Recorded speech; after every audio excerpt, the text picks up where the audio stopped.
this, so authorization, this is the one. And you can see that we just got our message, and that's exactly what we got here. So 349, 350, 400, 420. Hello everyone, welcome back to the Data Circle, your go-to place for useful data projects. Today I'm going to be teaching you guys how to scrape Facebook Marketplace and how to get those results as a Discord message. So in case you're looking for a specific product for yourself, or you're looking for stuff to flip, this might be a good alternative. In the end, you're gonna have a fully functional scraper that's gonna send you the 10 cheapest products from your search as a message straight to a Discord channel of your preference. So whether you're looking for a specific product for yourself or you're looking for stuff to flip, this video is for you. So sit back, relax, and let's get scraping. So as always, we're gonna start by importing our dependencies. So I don't wanna spend too long into this, so I'm just gonna copy and paste the ones that you guys probably already know by heart. And I'm just gonna highlight a couple ones that I think are more related to this project specifically. So these are all the ones that are related to WebDriver, Selenium, and whatnot.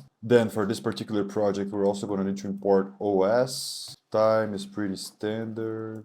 From BS4, importing beautiful soup. Also regular expressions, so we're going to be importing it. So import RE and this and requests. Second thing you got to do is configure Chromedriver. So I'm going to be doing it a bit differently this time. I'm first going to be setting Chrome install, and I'm going to be using Chromedriver Manager. So this way you can always be assured that the versions of Chromedriver and Chrome are going to be matching. So you're not going to get hit with a warning message saying that this version of Chromedriver works with Chrome version such and such, and it eliminates a huge issue you might encounter in the future. So by starting, so we're going to be doing Chrome install equals to Chromedriver Manager install. So now we got Chrome install set up. Now we got to get the path to the Chrome install, because you might run into an issue. Let me type it down and then I'm going to explain it in further detail. So pretty much the reason I'm doing this is because I was getting an error that pretty much came out of nowhere, where it wouldn't find the Chromedriver executable unless I specified the name of the file. So that's pretty much what I'm doing here.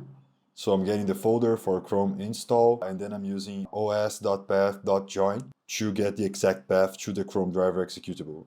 It was actually directing to a different file. To be honest, I have no idea why that was happening, but this was the only way I could find to fix it. So this is how it's going to be. And then, as I said, you can use a Chromedriver Manager, so you're sure that your Chrome and Chromedriver versions are always going to be matching. Now we got to initialize the WebDriver. So I'm just going to create a browser instance here. And then in here, I'm going to add the options. For the WebDriver, we're going to be initializing. So the only thing I'm going to be doing here is establishing service, which is service with Chromedriver path we just set up. And that's pretty much it. So let's see if everything's working as it should. Okay, we got a bit of an issue. Yeah, of course, didn't import dependencies here and here. All right, so you can see my browser is initializing, which is a good sign. Let me minimize it and keep going. Now we get into the fun stuff. So first thing we're going to be doing is setting up the search parameters for the marketplace search. So just specifying location, product, prices, and everything we need to specify our search to Facebook Marketplace. So first I'm going to start by city, and I'm going to be choosing Toronto for this example. I'll be searching for an iPhone 13, which is something I'm actually looking into buying myself. So for minimum and maximum price, so let's do minimum 300 and maximum 600, like that. For days listed, I always try to stick to the minimum of 1 day, because I only want the fresh listings, which are gonna be the best ones anyways. All right, let's load that into our variables, and we are good. Now we're gonna be setting up the base URL, so the Facebook Marketplace URL with all the criteria we just set up. So let's start by setting up the URL. So URL equals, and then I'm just gonna copy and paste here, so we don't waste much time. And just reminding you guys that all of this is available in the Data Circles GitHub. So if you need to copy and paste, if you want to follow along, I have a comments only file there. But if you just want to copy and paste a couple sections to speed up the process, you can also do it with Notebook that's available over there. So here's just a standard Facebook Marketplace URL. And you can see here I set up my parameters. So for city, it goes right here. Then inside the query, we're going to be using the product. So inside the request, so after the question mark. So product is going to be in the query, min price, max price, days since listed, days listed, and that's pretty much it. Now we're gonna be telling our browser to visit that specific URL.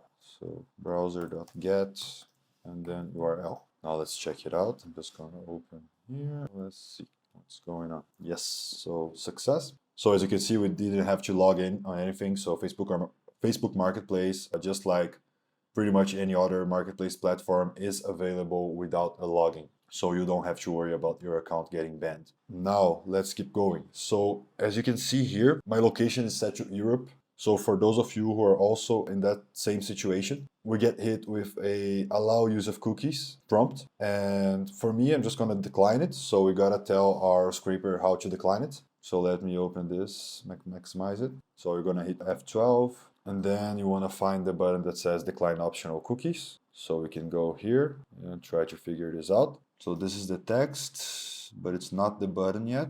I need to find the button here. So you can see rolled button and area label decline optional cookies. That's pretty much all I need to know. So we can go back to our code there. And as I said, this is going to be true for Europe. I don't know if anywhere else in the world it's the same. I know for North America, you don't get hit with that prompt. So if you do this. If you don't, then don't worry about it. Just move on to the next step. So we're going to be using a try except clause here. I'm going to try to locate the decline button. So browser.find element. And it is my preference to use by XPath because I think it's more a comprehensive solution than the CSS locator. And then we can just do the div. So as we saw there, so aria label equals to, so it's a decline optional cookies. Let me see just the capitalization here. Yes, so decline optional cookies. And also we want to specify that it's a button. So and row equal button. All right. And this should be it for this. And I'm just going to click it. And then what I like to do is add a little print statement to make sure that it was clicked, or else let's do an except. Could not find or click cookies. But if that's the case, it's usually because you don't get that button if you're not in Europe or something else happens. So we're just gonna pass. All right, let's check it out. I'm gonna keep this open right here. Let's see. Could not find or click the optional cookies button. Let me see. Okay, all right, let's see if it works. All right, so I can see the mistake I made here. So I just added an extra set of brackets. Let's initialize it once again. The upper parameters, URL. Okay, now let's see if you can find the button. Yes, so you can see that prompt went away. So now we gotta do with this. So this is the login page for Facebook. As I said before, you don't have to log in. You just gotta find the close button here and you gotta click it. So let me show it to you guys. Once again, F12. Then we gotta figure out how is this button called. Here. So same thing as before. So area label, closed, and row button as well. So I'm just gonna copy and paste and change the names. So close button, area label, close. Do not click the close button, close, and then here as well. Close. All right, let's check it out. Could not find the button, so I'm probably missing something here. Yeah, of course. There you go. Yep, you can see the button is closed. The prompt is closed, the pop-up. Now we can move on to the actual scraping part. As you can see here now, we got our results, but we don't have all the results loaded. And in order to do that, you gotta scroll down to the bottom of the page, so it's gonna load more results, more search results. So you can see here, you go to the bottom and then it starts loading up more results. So we gotta tell our scraper to do just that. So we gotta scroll down to the bottom, load more results, then scroll down to the bottom until there are no more results to load. And then once that's the case, then we're gonna be getting the HTML with beautiful soup so that we can parse our data and get it structured and clean in a way we want it. So first thing we're gonna do is scroll down to load all results.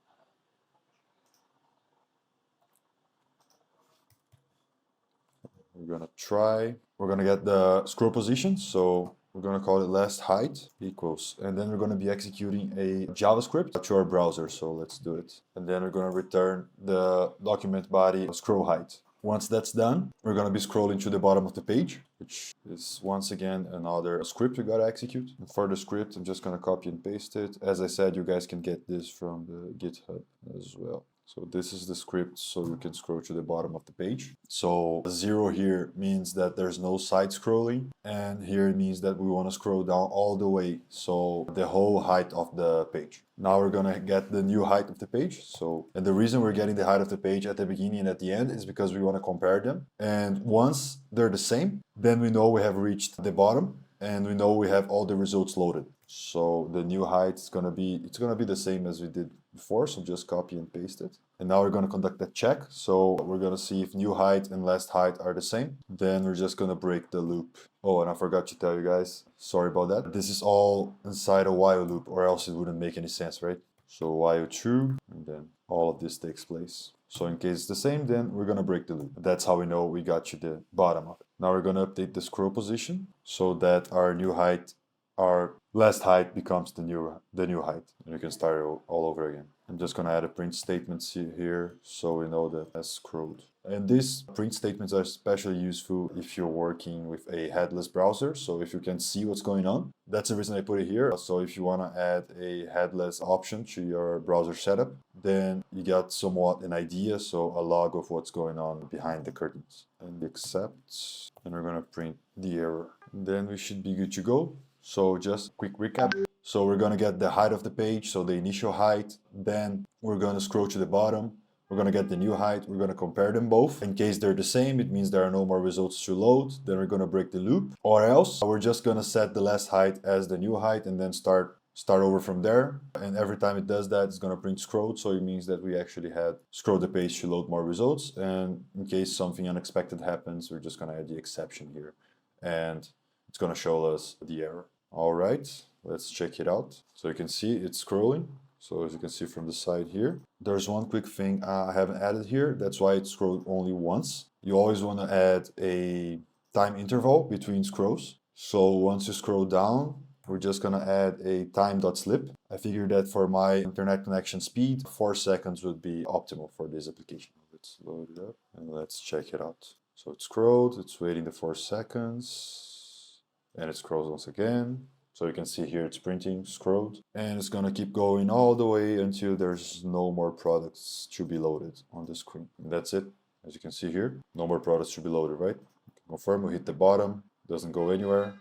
So we are good. So since we have all products loaded, we're gonna be retrieving the HTML and we're gonna start using Beautiful Soup to parse the HTML. So HTML equals browser page source, and then we're gonna get our soup element. So soup equals HTML parser. And once we gather the HTML, there's no more reason for the browser to be open, so we can just close it. So browser.close, and that's it. Let's run it. So you can see here, there's no more browser. You guys cannot see my taskbar here, but you gotta believe me, so the browser is closed. And now we can just double check and see if we got the HTML for the page. So soup, yes.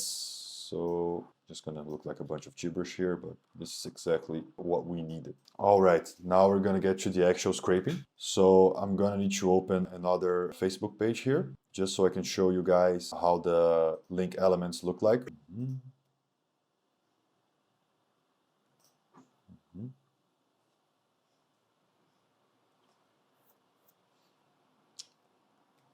So let's use this one as an example. So the first one there, just gonna go into elements and let me see how. So as you can see here, I got the price, the title, and the location. And all of this is inside the same element. So let me show you guys what I mean with that here.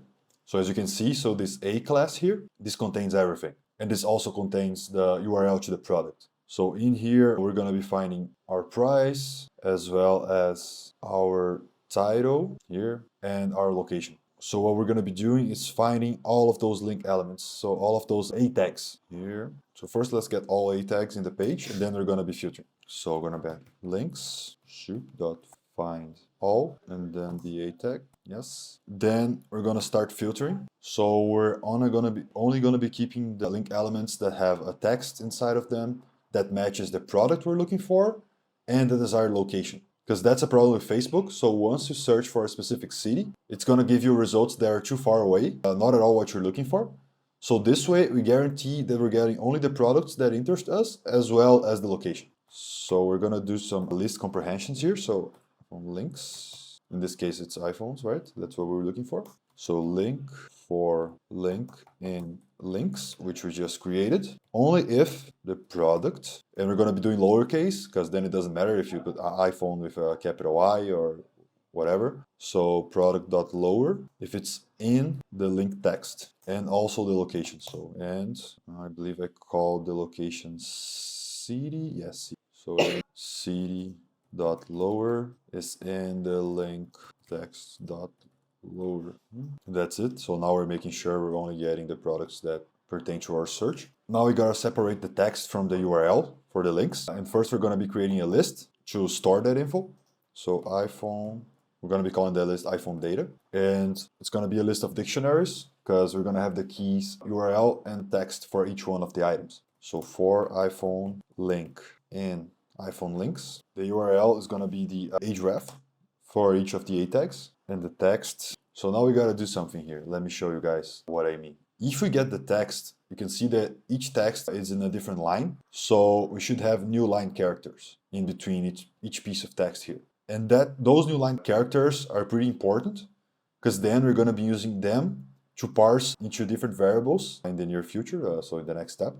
So to parse our price from our title, from our location. So I want to make sure that we keep those new line characters. And the way we're going to be doing that, we're going to add the new line here. So we're going to be joining all of the texts and separating them with new line characters that we're then going to be using to separate them again, if that makes any sense to you guys. Stick with me and you're gonna understand. So join and then iPhone underscore link dot strings, and then we're gonna append that data to the list we created. So iPhone data dot append, so text, which is gonna be price, title, and location. URL, which is gonna be the URL, and that's it. So now we should have all of our items, only the ones that pertain to our search, and we should have them separated into text and URL for each one of the items. Let's see. So I just made a small mistake here. So strip strings, and let's see. We should be good. So let's see how our iPhone data list looks like.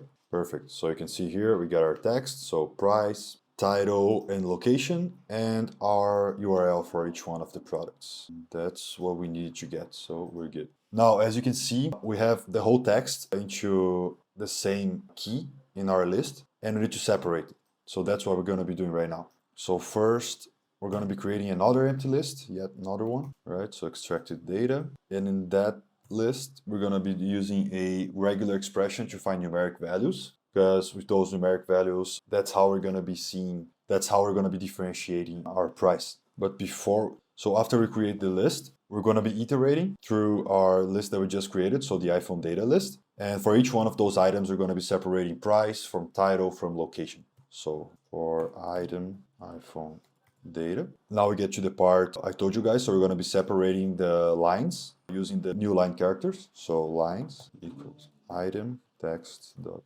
This is how we're going to be doing it. So lines equal item text. We're going to be splitting it with the new line characters. So now to get our price. So it seems pretty straightforward that the first item is always going to be the price, the second item is always going to be the title, and the third is going to be the location. But that's not always the case. As you can see here, sometimes you get an old price and a new price and current price. And the current price is always going to be the first one to show. So we got to be differentiating these two. So the way we're going to be doing this is going to be finding the first numeric item, and that's going to be our price. So for that, we're going to be using regular expressions. So I'm going to leave a link in the description to a website where you're going to create your own regular expressions to find whatever you need. So let me do the numeric pattern here. And this is the expression we're going to be looking for. So we're looking for numbers with either a comma or a dot. This is what we're looking for. Now with that pattern created, so we're going to be iterating through the lines we have just separated, and we're going to be finding the first numeric value. So we're going to establish what's a match in our line. And if there's a match, we're going to be extracting the first value that we find. So our price string is going to be our match group here. And then we can convert that into a float, because I know you guys don't want that price as a string. And it also might come with dollar signs, currency signs, and stuff like that. So let's just make it into a float and handle commas as well. So our price string, we're going to be replacing commas with nothing. And then once it's done, we're gonna break it. All right. And then as usual, we're gonna be adding some print statements. So if price is found, we're gonna print price extracted and the price for yeah. Or else we're gonna print price not found. All right, so we're good with the prices. Now let's extract our titles. And this one's a bit easier. So from here, we know that the title is the second item and that the location is the third item. So we can start from the end, and then this is gonna be the -1 position, and this is gonna be -2. And that's how we're gonna be doing this. So title, it's gonna be lines -2, and the location, lines -1. And now we're just gonna append all that to the list we created earlier, to the extracted data list. So our title, our price, our location. So once again, we're going to be doing a list of dictionaries and our URL. So for the URL, I'm just going to be, so one more thing, as you can see here, our URL comes with some query parameters. So after a question mark, we don't really need that. All we need is this part, so marketplace item and then the item's number. So I'm just going to be using some regular expressions once again to identify everything that's a query and we're going to be removing that from our stored URL. So we're going to be doing re.sub, and this is what we need. So we're removing everything that comes after the question mark, including the question mark itself from the URL item. And that should be it. So let's see. All right, so you can see we have all our prices extracted. Remember that I added print statements to make sure that I was extracting them correctly.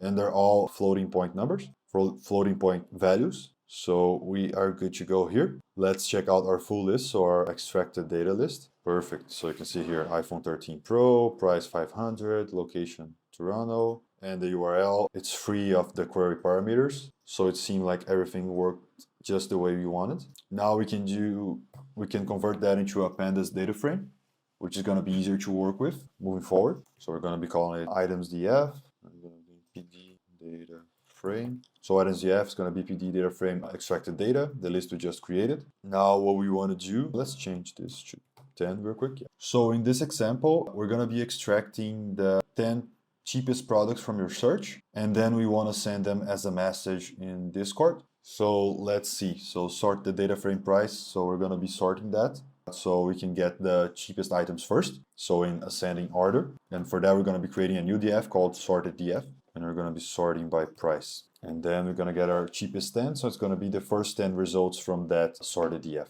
All right, now let's check it out and see if we got our 10 cheapest products. Yep, here you go. So we got the title, the price, and the location, as well as the URL for each one of the products. Now the only thing that's left for us to do is create a message and send it on Discord. And in order to do that, I created a channel in the Data Circle server that's called Test iPhone. So in this channel, we're going to be getting something like this, which has the title, price, and URL for each one of the items, for the 10 cheapest items currently available on Marketplace. So first thing we got to do is create an empty message that we're then going to be populating with each item from our cheapest 10 data frame. Empty message. And then we're going to be iterating through our data frame, so over each row of their data frame. And the reason we're using iter rows here is because we also need the number of the row that we're iterating through. So that's why I got a row and iter rows. Now we're adding the products to our message. So message plus equals. Then we're going to be getting our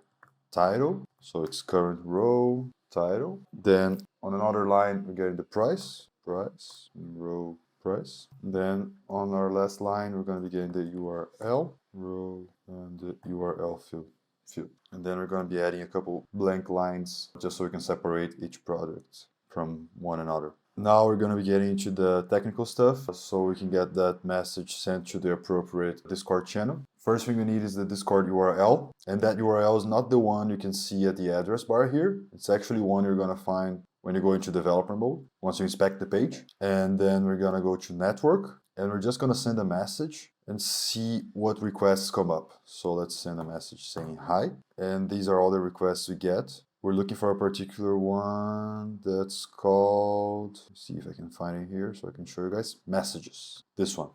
So this is the correct URL you can see here. So on the header section, we're gonna get this URL. So our score URL is gonna be, yes. Then we're gonna be setting up our payload. So the content of our message. So payload equals content. content. And here we're going to be working with requests. So we're going to add headers to that request. Because just like you saw here, we got the headers here. So we're going to be mimicking this messages request. So in order to do that, we need a authorization token. So we just scroll down here and you should find something like this. So authorization, this is the one. Just gonna copy and paste it. So our headers are gonna contain authorization. That's gonna be the one we just got. And finally, we're gonna send our post request. So our response, we can store the response inside a variable called response. So request.post, and then inside that request we're just gonna add the URL as well as our message, so our payload and our headers, and that should be it. So and you can see that we just got our message. So that's the one we just got right now. So right after the hi that I just sent, and you can see here we got the same products. So you can see here 349, 350. 400, 420, and that's exactly what we got here. So 349, 350, 400, 420. So that's all for today, guys. So now we've learned how to scrape products from Facebook Marketplace and then send the 10 cheapest ones as a message on Discord. I don't need to tell you guys, there's many ways you can use this. If you're trying to flip phones, if you're trying to flip anything on Marketplace, if you're actually looking for something on Marketplace for yourself, and then there's also the possibility that you can set this up as a cron job, that you can host this somewhere and have it run every couple minutes, every couple hours, and notify you of new cheapest items that become available. There's plenty of uses for this. You can get a lot from this. Pretty straightforward, as you saw the Discord part. So I hope you guys enjoyed it, and see you next time on the Data Circle.